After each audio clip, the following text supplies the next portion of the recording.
Hey, I'm Stephanie, and this is Dirty Money Talk, where I interview my favorite entrepreneurs and influencers to help release the stigma of discussing the F word, finances, baby. Let's do this.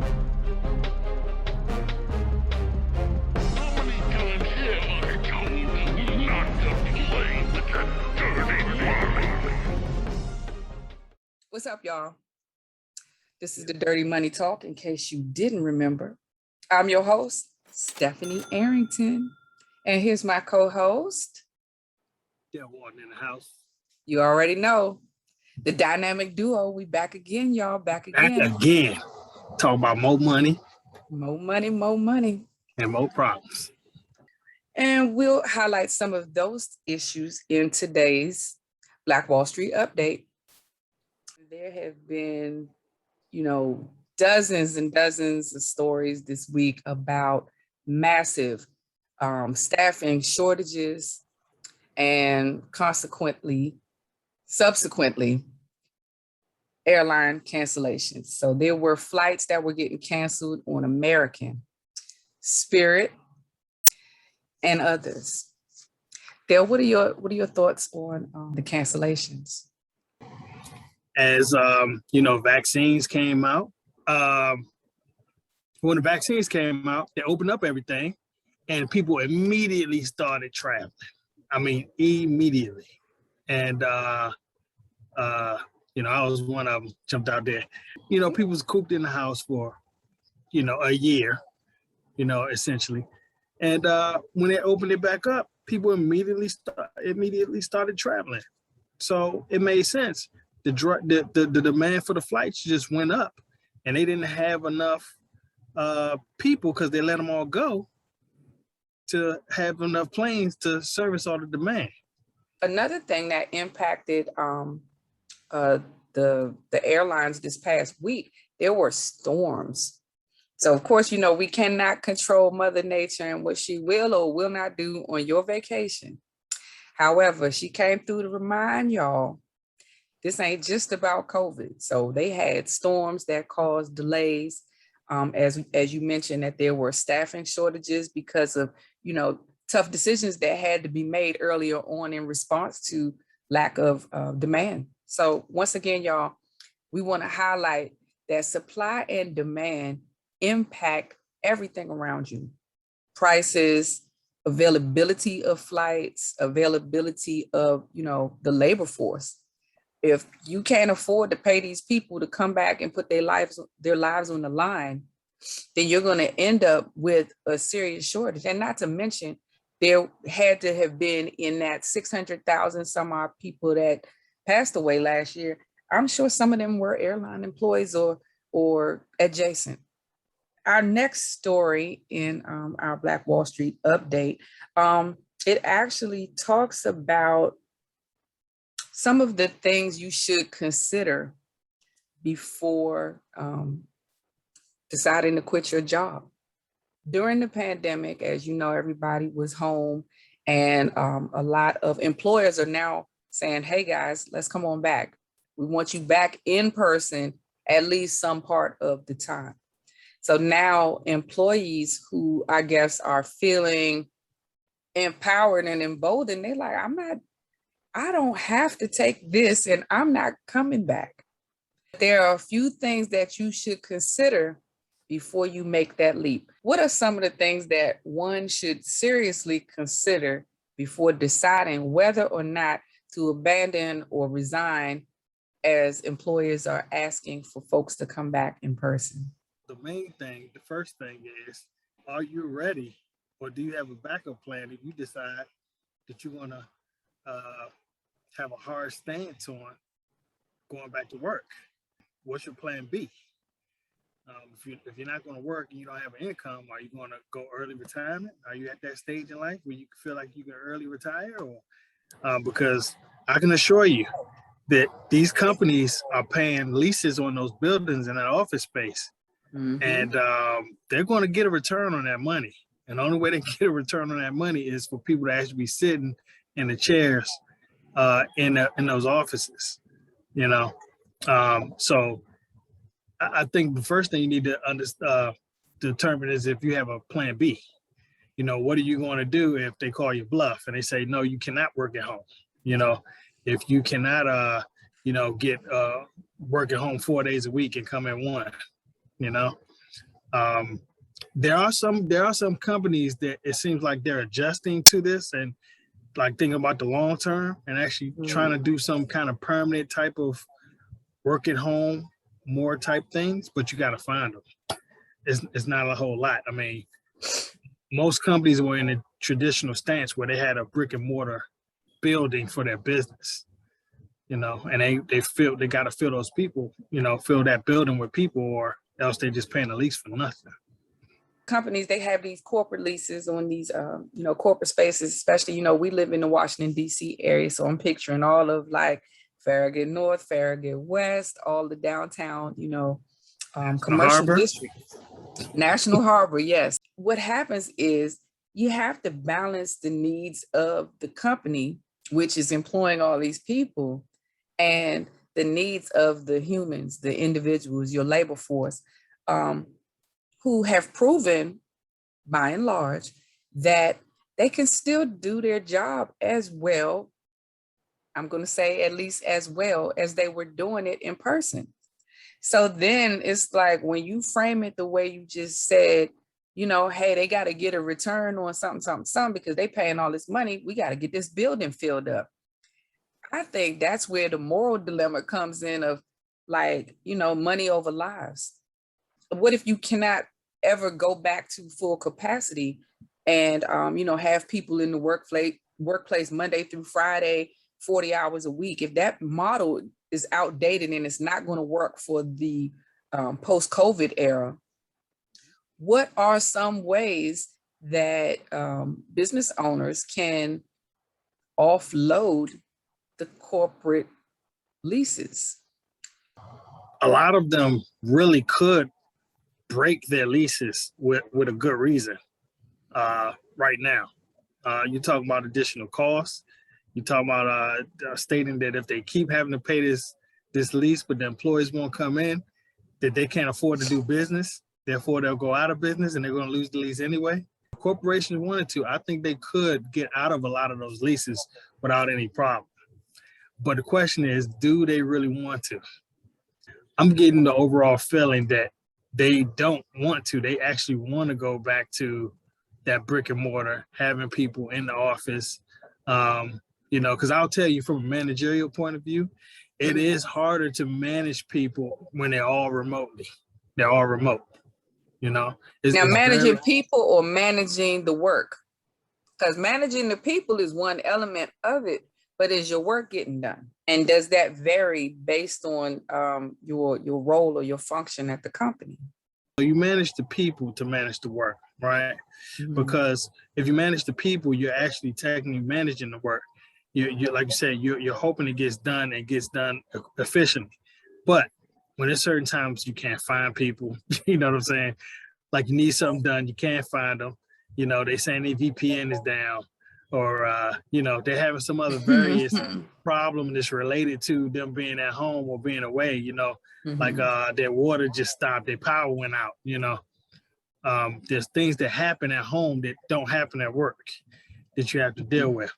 And that's a consequence that the business owner and the managers of that business have to deal with. Women are affected disproportionately because oftentimes we're the main caregiver or the picker, upper, dropper, offerer. Yes, I made that up. Most people's childcare choices have been severely impacted because the capacity of each center, for example, has changed because they've got to implement like social distancing. So you might have formerly had a class of 12 that might be a class of 6.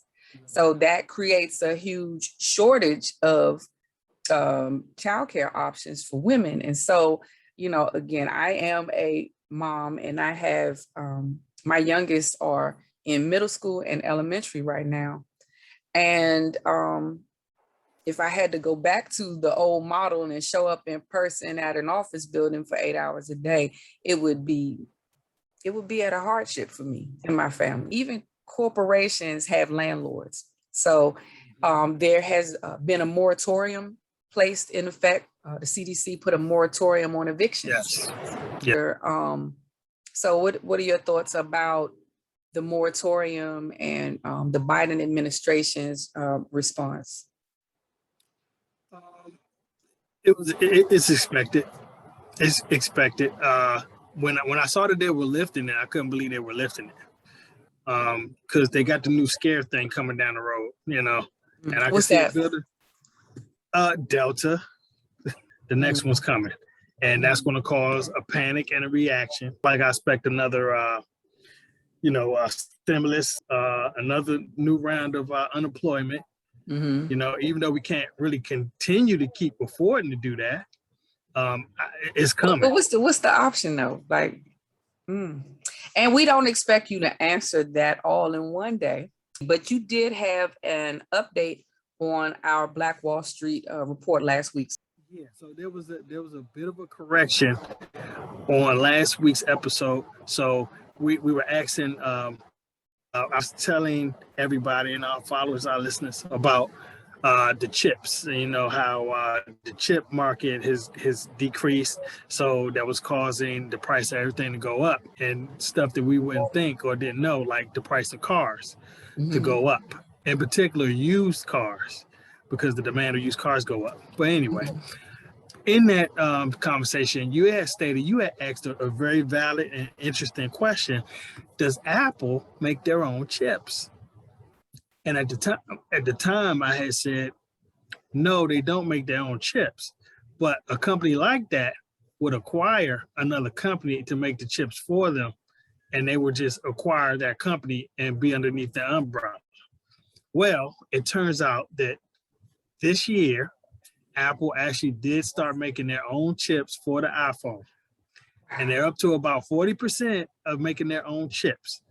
So next year, that'll be more closer to like 75, 80% of their total stock that were made with their own chips. So they already were doing it for the iPad last year.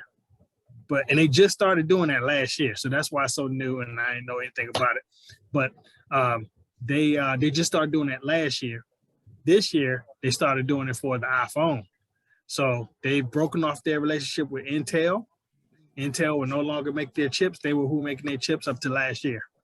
And now, 2021, Apple is making their own chips. Insightful question for you. As we discussed, the supply and demand element of it, like, could they possibly be manipulating demand to raise their prices? I've always wondered, how that works. So this week we have a special guest that we invited. This guy is amazing. He works in the community tirelessly. He's been an advocate for youth for the better part of the last 30 years without me aging him too much. Alan Graham. Give me 1 second and I will have him join us.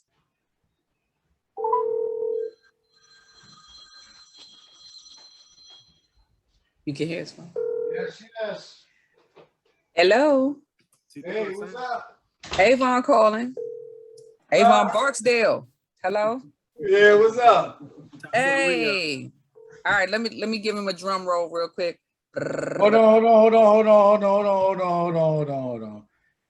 Hold on. Time for the re-up, man.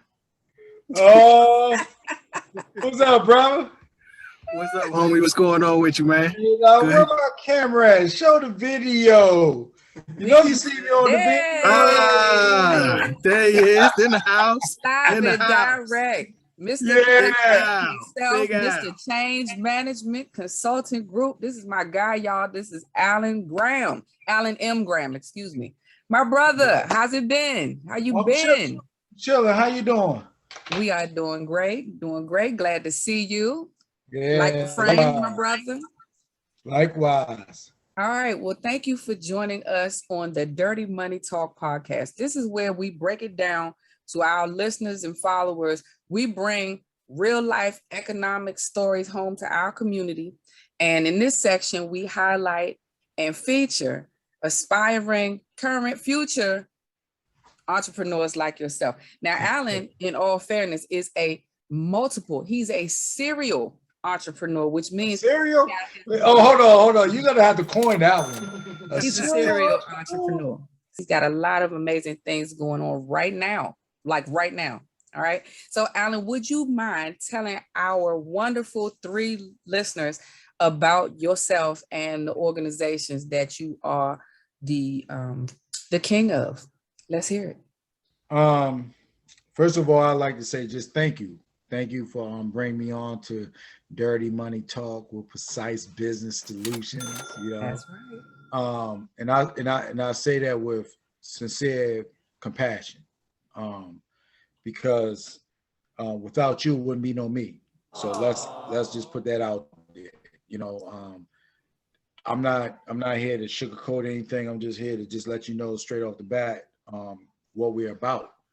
And what we're about is building, not destroying. And from one aspect to another, it's a broad spectrum. It's like a broad stroke. Mm-hmm. So I'm gonna try to define those strokes for you tonight. And you mean stroking? Wait a minute, wrong show. I'm sorry.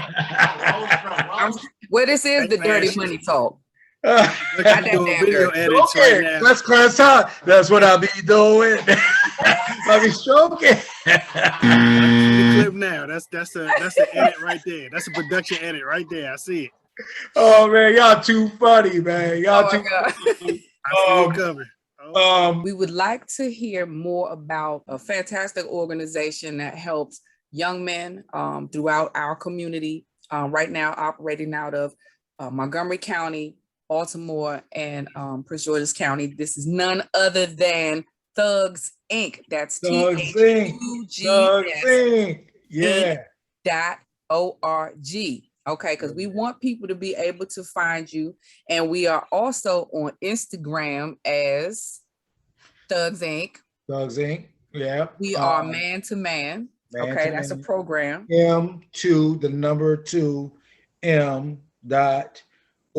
So we are M2M.org is where you can find us also. Actually, Thugs Inc. is the mother. Man to Man is the son. Change Management is the father. He's going to take care of everything. You know what I'm saying? So Change Management is basically a B. And what I mean by a B is you got A, that have services, C, that need services, B, connect the services together for a fee. So you the plug for a fee? Yeah, the plug. This sound like the 90s. Wait coast a minute. To coast plug, international plug, hip hop plug. You know what I'm saying? You want to buy a house plug. I'm just plugging them all in. You know what I'm saying? You need some things done. You give me a call. I can make it happen. You know what I'm saying? Can we also promote the number for Thugs Inc. in case anybody wants to text or, send you a message that way? Oh, yeah, absolutely. You can call us at 240-71-THUGS. All right. 240-71-THUGS. All right, that's what's up. How long have you been in the game? How long have you been an entrepreneur? And how's it been like working for you? 2007. 2007, a legal entrepreneur. Prior to that, an entrepreneur with no EIN number, just trying to make things happen, promoting and things of that nature. But when I became serious with it was 2007. I decided to start a company because I was working out of DJS, the Department of Juvenile Services, and we were servicing our young boys and girls of color. And we devised a program called Black Wall Street. And with Black Wall Street, instead of the young people banging, with fights and this and that, I was like, okay, let me see where your aptitude is. Let me see where where your business mind is at. Everybody come through the walls, they doing this and they doing that. Oh man, I got 6 twos, I did this and that. So I checked their math. You know what I'm saying? Because I'm a mathematician. So I checked math. So how many grams an ounce? Well, you really don't know what you're talking about. You know what I'm saying? Because I ask you questions that you should already know. So when I changed the narrative of aggression to addition, that's when they started to fall in line. And when they started to fall in line, they were saying, okay, I'm a better businessman than you. Not so much as I'm a better fighter than you, or I rep a better block than yours. I'm a better businessman than you on an individual basis, because I don't have my block to stand behind me. I'm gonna have to show and prove what I'm doing right now. What's the And age group that you work with? the age group is from 13 to the mid 20s. Okay. And reason why it's like 12 to 13 to the mid 20s is because it's like middle school, when young people start to find themselves and, you know, start to understand themselves, and they might not have a guiding hand in their dwelling, well, in their house, and through Thugs Inc. and Man to Man, with the people that's involved with Thugs Inc. Man to Man, we're all family. So all of our kids, all of our spouses and siblings, they know how we move. So to push that narrative and to push that model, to let these young people know, like, you can really make things happen if you have a village. You can really make things happen if you have people that stand in your corner that's not judging.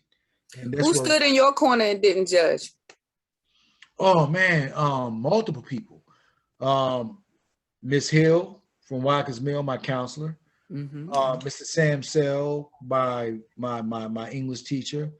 Beverly Jean, my football coach. Reggie, my football coach.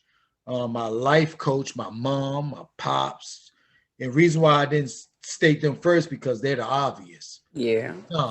You know, Obvious to some. to some. And then, you know, you have your extended family. That's sometimes, you know, blood don't make you family. You know, blood just make you related. So with my extended family, the Arringtons, you know what I'm saying, the Fergusons, you know, the Woods, the Bennett's, the Marcanos, the Goodies, the Bianas, the Frasers, you know, all these people, the Smiths. I can go on and on of how far our extended family reach, and they are absolutely the pillow that I lay my head on. You know, That's what's up. It sounds like your community poured into you, and that is why you pour so much back in. Absolutely. Once you come from a village and you've extracted so much from a village, when you get that call to put back into the village, there's no room for debate. There's no room for debate. You just got to answer that call. When that phone rings, you got to answer the call, you know, and whatever direction it takes you in, you've made your path, so you got to walk it. You made your bed, you got to lay in it. And I made my bed, I made my path, and I had to approach those demons, and I had to confront things that some people take their whole life, and some people don't even confront them until they're on their deathbed. And I confronted my head first, face first, the whole nine. And when I confronted those demons, when I confronted those misguided steps, it allowed me to live. It allowed me to live a full life, and I haven't looked back ever since. What you guys got going on this month? On the 29th, which is a Sunday, at Forest Oak Middle School in Gaithersburg on Saybrook, we're having our 7th annual community give back. It would have been our 8th, but because of the pandemic, you know, you skip a year. So it's our 7th annual give back. And that's where the young people, you know, 2 days before school start, they want to get their fresh cut. Girls want to get their hair braided. You know, they want to have school supplies, something that their moms and pops don't really have to worry about. We added another component to our give back this year, whereas we're giving clothes. You know, we got From Zero that's providing clothes to the population for not just for the kids, but for the parents as well. We have Jerk and Job, we have Precise Business Solutions, we got Diva Cake, we got Walgreens, and they put their best foot forward. So we just want to make sure the kids get what they need to get to go back to get rid of all that pandemic stress and say, you know what, I look good. Because I know when I was growing up, I want to be fresh first day of school. Was I always fresh first day of school? Absolutely not. You know, and that's why I do what I do, because I know how it makes you feel when you have on a new pair of shoes. You understand me? Yeah, I it just does want make to a tell y'all, difference. I just want to tell y'all that I've been to these few of these events, and if they're A1 first class, you need to go and donate and help and support. It's a great event. If people want to donate, Cash App, which is $Thugs Inc., very easy, THUGSINC. Yeah. Okay. Yeah. Then we have PayPal, which is paypal.me/Thugs Inc. Very easy, y'all. Real easy. Yeah. Okay. And if you want to volunteer, you can find Thugs Inc. on Facebook. Alan posts information about how to sign up to be a volunteer. Yeah, absolutely. One thing I want to say, Stephanie and Dell, is that I've been real adamant and I've been real direct with my approach lately. We've done a tremendous job in the juvenile justice, Montgomery County, Lower Montgomery County, Upper Montgomery County, high school, middle school. We made tremendous strides. And I always tell the parents that if you can go out and party, if you can go out and buy a bottle, if you can go out and do this, then you can put forth some money toward a non-judgmental program that's going to help your child. You know, and I do not want to rely on the government to sustain our nuance of being who we are. Because if we got to wait on them to be effective as we are as a Black company, Black ran by Black families, by ingenuity and just that heart that thrives on it, and our outcomes is fucking incredible. The outcomes is just incredible. I mean, we so basically what we do is we take 20 of the most ruthless kids, the ones that don't want to go to class, the ones that don't want to do anything, the teachers don't want to approach them, the principals say I have problems out of them. We say, you know what, get those 20 to us. Get those 20 to us. And what we've proven and what we've done is we've taken the 20 of the most hard to reach kids in every aspect of education, and we deprogrammed to reprogram them so that they understand what they're worth.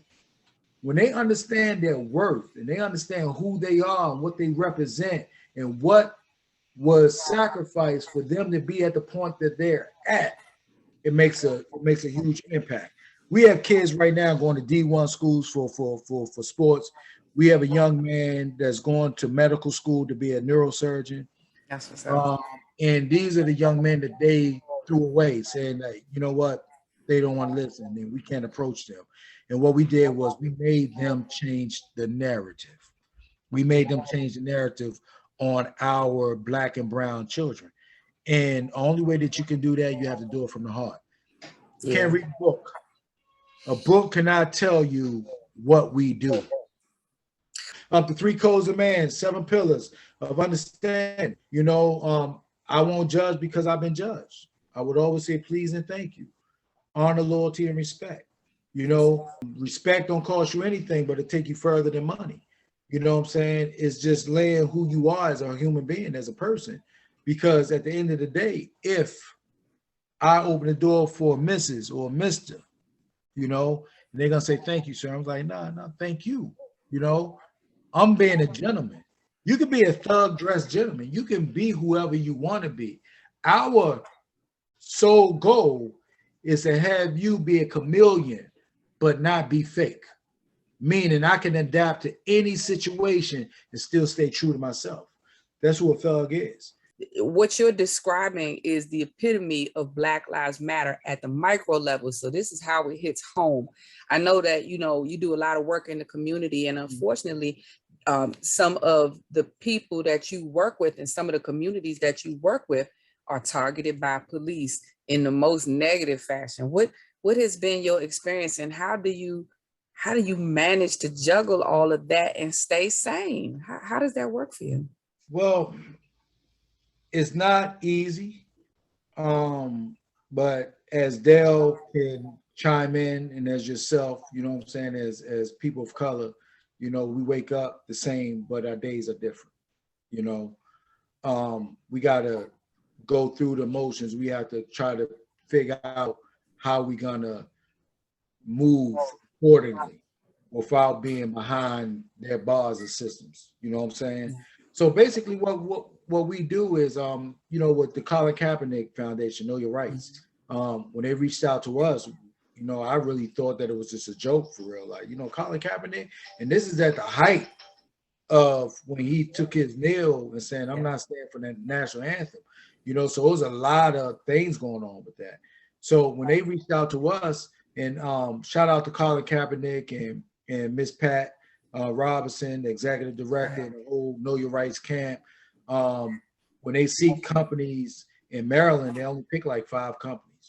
5 companies that pretty much in line with their mission. And they made sure that we was correct. They made sure that our infrastructure was correct. It was things that we had to do, and I'm not going to put it out online, but it's just things that we had to do to let them know that we was official. And we are official, of course. And to meet them and to talk to them, talk to Colin, Mr. Arrington, your husband, we talked to Colin for like 15 minutes straight. You know what I'm saying? Cameras all around us, and I met Malcolm X's daughter and his granddaughter and Nick Cannon and all them. But the premise to what I'm trying to say is, if our energy wasn't there, we wasn't doing what we were supposed to do, then that call would have never been made, and we would never been in the position that we was in. And that comes from people that believe in us, like Dale. Dale comes to all. You know what I'm saying? Perseverance takes you a long way, you know, and we've raised kids up under this roof, not just under this roof, but abroad. And when you put a village together, and I'm gonna stamp the village because it's true. You can't go to the Arringtons without the Grahams knowing about it. That's true. You can't come to the Grahams without the Arringtons knowing about it. If the Woods got a problem, we all got a problem. That's just how it is. Facts. So those checks and balances is in place. You understand? So what we teach to our young people is just that. You know, say, yo, we have to lay the foundation. And when we give, you gotta be ready to give back. You gotta pay it forward, because Black Wall Street didn't happen in a day. You know, so when America was going through their depression in the 20s, the international world market was looking at who was surviving the stock crash. And when the stock crashed, the survivors were the Black neighborhoods that were depending on themselves. We was our own farmers, we was our own mechanics, our own dentists, our own pharmacists, you know. And when you talk like this, the system started to look at you a little different. And things don't start to work out the way that you wanted to work out because you're, quote, blackballed, or you're in this list that me personally go through a lot of shit that a lot of my friends don't go through because of thuzzing. You know, we pride ourselves on being ready for whatever comes to our way, you know, and that's a threat. That's a threat. But in actuality, in our community, it's just being cautious, it's being safe, it's being prepared. So you got a double narrative. They see it one way, we see it another way. They're gonna always paint the picture that they want, but we got to make sure you see it the way it's supposed to be seen. Absolutely, well put, Dale. We're gonna lean in now and get all in Alan's business. You in the hot seat, my brother. We about to get up under the hood and see what's going on with Mr. Graham. Dale, you can start the grill. It's not too bad. It's just don't let him off the hook. Don't let him off the hook. Look, man. I'm ready. You know what I'm saying? Move right, but drop it left a little faster. I'm ready. So what we like to ask all our illustrious guests to is, what is your earliest memory of money? And you can think about this. That's going all the way back, man. Just as far back. Your very first memory. Think about it. What's your number one? First. And I know you got some memories of money. I mean, first. y'all don't want to. Yes, we do. Good, man. They all want to hear it. Everybody wants to hear. It's getting warm over there. Woo. Production, put the fire up. Well, my early memory of money, is that money that I didn't have or money I wanted? First time I thought nickel. about a Old dollar. 50-cent piece. First time I thought about a dollar when I came home, ninth grade school bus, and I got off the bus and we was evicted, and our furniture was sitting on the side of the road. And when I got off the bus, all my friends was like, you come over my house, you come stay with me, and it wasn't nobody memeing you, wasn't nobody, making fun of you, a village is a village. So it's like, you know what, Pop, man, you can come over my house. I was like, nah, I'm good. I see my mom and my dad sitting in the car. So when I get in the car, I knew a child stays a child place, you know what I'm saying? So I didn't ask my dad what happened. I just fell back because I knew he was gonna make everything all right. You know what I'm saying? But I made my mind up at that time that when I get older, I'm never gonna rent, I'm gonna buy. And I came out the gate buying off the gate. I never rented an apartment. I never rented anything. When I left my mom's house, I bought this house that I'm sitting in right now at age 22. When I got out of ninth grade, okay, that was my thought. Like, if I'm gonna owe anybody anything, I'm gonna owe it to myself. And if I'm gonna be put out on the street, it's gonna be my fault. I can't blame nobody else. You know what I'm saying? So I hold myself accountable for the checks and balances. You understand? Values, exactly. So being, sat in that side, because it played such a pivotal part of my life, is because to see my father's face and to see my mom, and to knew that I couldn't ask certain questions because I needed to stay in a child's place. So what I did was I encompassed that, and I said, you know what? Not a ding on my pops or my mom, because they done bought 3 houses since then.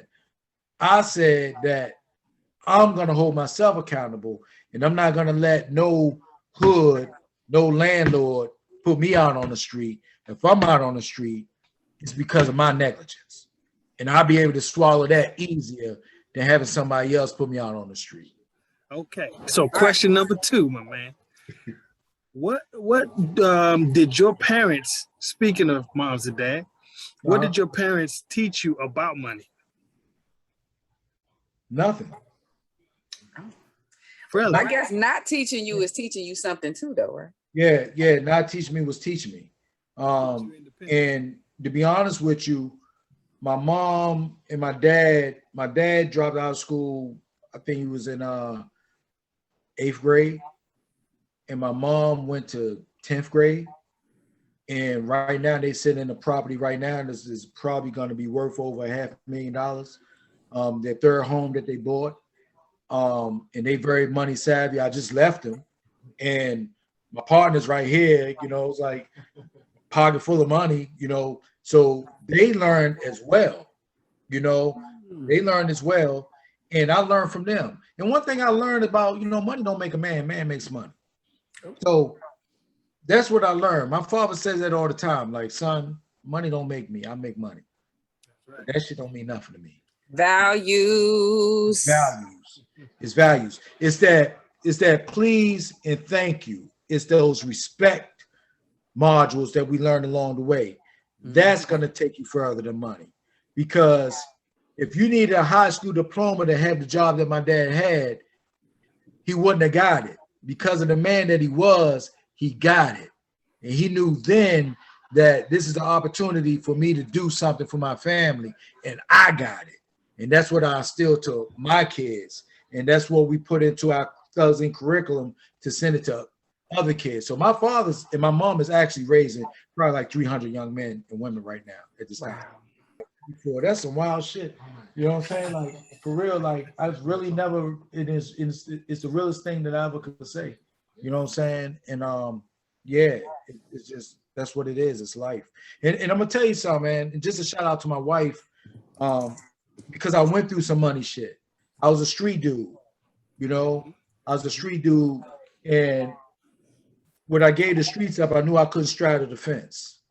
So it's either here 100% or here 100%. And when I came over here at 100%, my wife never made me feel less than a man. So even when we was out eating and I didn't have money to pay the bill, she would give me her credit card under the table so that I could pay the bill and not feel like I didn't have. So So yeah, one. yeah, That's right. yeah, That's how absolutely. that works. That's right there. I mean, through thick and thin, gasoline draws on, whatever, to whatever breath she need to take tomorrow. If I got to give up mine, she's gonna get hers. You know what I'm saying? That's just what it is.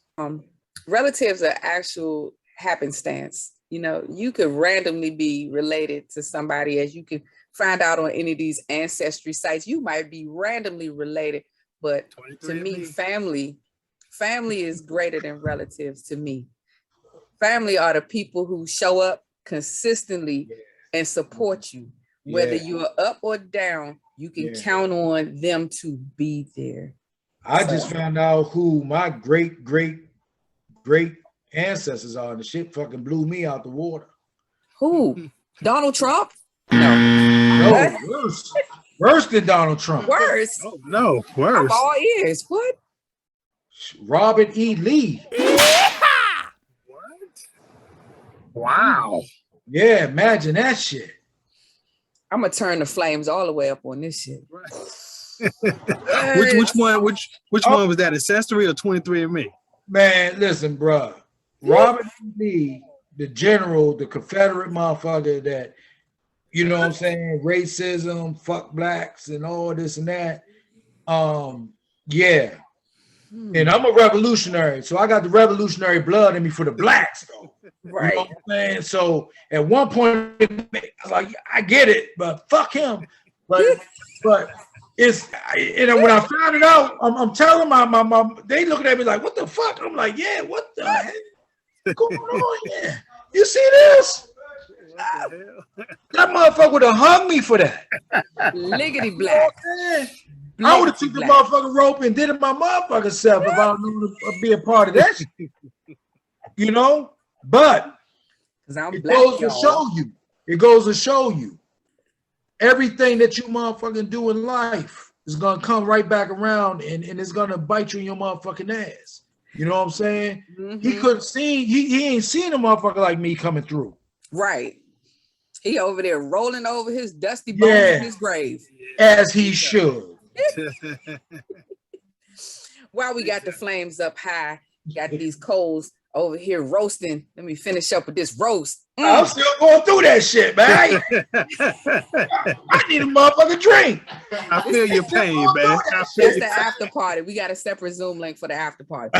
So, all right. So the third question in our series, what was your biggest money mishap? I mean, when you just blew it, if you ever blew it, well, if you can talk about it. My biggest money mishap. The timeshares? The timeshare was the worst thing I ever did in my life. Oh, really? I got the deed, I own the property, but it was the worst thing that ever happened to me, for real, for real. And I tell anybody that's out there, they get swindled on a beautiful date weekend, and you know they send you these things. I thought I was shocked. You know what I'm saying? Obviously, they go to school for this shit. You know, they caught me out there.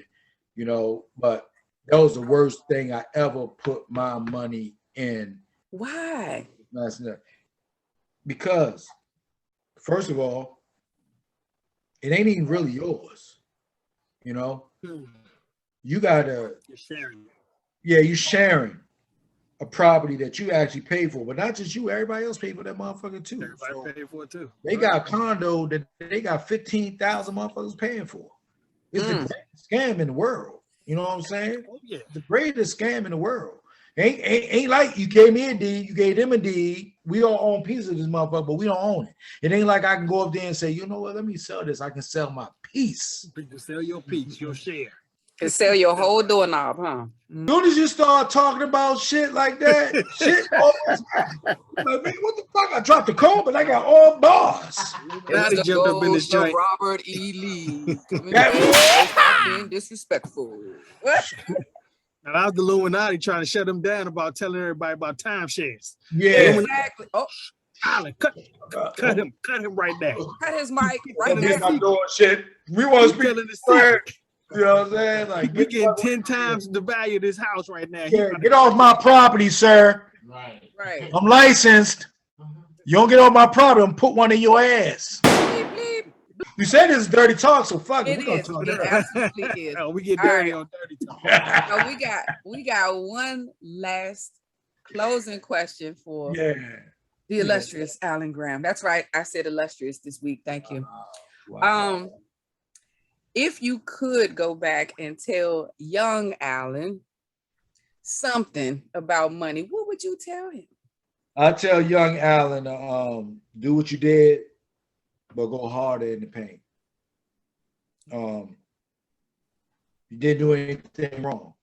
You did exactly what needed to be done, but just go harder. You know what I'm saying? Make sure that your network is a reflection of you. And don't let friends or associates get in the way, because everybody don't share your vision. Yeah. And don't let that deter you from your end goal, and money and everything. So my wealth ain't about monetary. My wealth is about legacy. Yeah. And I'm on the legacy track, so I'm doing exactly what I need to be doing. That is what I'm talking about. This has been a blast. Oh my goodness. Absolutely. I always enjoy talking to you two guys in particular, but having y'all both on today, y'all just made my night. And you made my night. And I'm gonna tell you something. I told my mom, I was at my mom and pop's house with my man Graham. It's another Graham. You know, I've been meeting Grahams lately, but this is my youngin' Graham right here. Been keeping him under my wing since he was like 12, 13 years old. And I told mom, I said, I gotta go home. I gotta get on the podcast. And she was like, what is it about? I said, well, it's about us. You know, it's about us solidifying what we was put here to be. She said, I want me a bigger house. I said, you got that. I said, you got that. And I'm just in awe of what we've done. And Stephanie, you know I love you to death. You know what I'm saying? And Dale, my man, you've been there since day one, man. And I don't want to make this, you know, like a family joint, but it is family. So whoever's watching, they need to know this, because this is how we operate. I just want to say thank you. And wherever I go, you go. That's right. You already know. You already know what it is. But this is the Dirty Money Talk podcast, y'all. And we want to give a big shout out once again to Thugs Inc. Y'all, please check us out on Facebook and Instagram. Shoot Mr. Graham a line if you guys want to volunteer. We definitely would like to have you come and engage with the community. Special shout out to the principal at Forest Oak Middle School, Mr. Muhammad. The only man I know for Muhammad Ali when he was a little boy, like Muhammad Ali. Real deal. That's the real deal. Yeah, the real deal Holyfield. You know what I'm saying? And I want to do another shout out. Time Machine coming real quick. You know what I'm What's saying? The Time Machine? Tell us about it. We're not rushing you off. Tell us about the Time Machine, y'all. We're gonna edit this right. Time Machine is a podcast that we are pushing to talk about current and present and future shit. Mm-hmm. Not about what you used to do. What are you doing now? So for you to have a seat on my couch, you know what I'm saying? That means you're doing something beautiful. The Time Machine is saying, you know, in actuality, do we have more wealth than we had 100 years ago? Absolutely not. It's the same. The dollar amount just changed. Mm-hmm. Shit is the same. The dollar amount just changed. Mm-hmm. So with the Time Machine, we're highlighting our networks. We're highlighting our brothers and sisters, our children, our counterparts, our people of other races that move the way that we move, you know, and to build that union where it said, you know what, if I don't have to go to them to get it done, I'm gonna come here and get it done. And that's what we talk about, change at the time. Definitely. Can you let us know how we can follow the Time Machine and where we can get it? Yep, the Time Machine will be on YouTube. 1972 Time Machine. On Instagram, 1972 Time Machine. And we're about to start a platform called Change Management TV, where you'll be able to go to the Time Machine. We'll be streaming live. The Thump Yard will be streaming live. The goodies, you got to check the goodies out. The goodies are hilarious. So you want to check out the goodies, the Time Machine, Man to Man, Thugs Inc., Precise Business Solution, we have a channel. You know what I'm saying? So we need a channel. Live. And this is what we're doing, man. We turn ourselves into our own Viacom. So when Got you go to. to changemanagement.com, you're gonna be able to pick from any channel that you want to pick from, and you're gonna love it. That's why we gotta be careful. They gonna shut this shit. Yep, and it's black owned, black driven. Mr. Ricky Payton, I'd like to give a shout out to you when I went out to California and I'm chilling with the SAs, the Samoans, the Black Panthers, South Central, Compton, you Hernando Bay and all that, bruh. Ricky Payton is a bad man. This is what we're talking about, man. We gotta be self-sustainable. We gotta have our own news channel. Click shot. You know what I'm saying?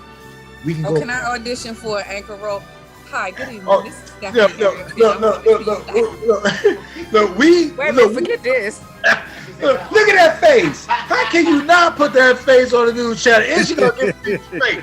And look, and they'll say, you know, I got the computer chips, I got the IT, you know, I got the firewalls. Yo, P, don't worry about nothing. They ain't breaking into our shit. I got it. Absolutely. I got the firewall unlocked. Absolutely. Bouncer. He's our cyber bouncer. Thank you, Dale. Yeah, cyber. It's all in the house, baby. It's all in the house, baby. Absolutely. Yeah. This has been a lot of fun. Oh my goodness, y'all really made the time fly by. So we're not going to hold you up too much longer, but certainly want to thank you for spending some time with us today. And we look forward to having you back.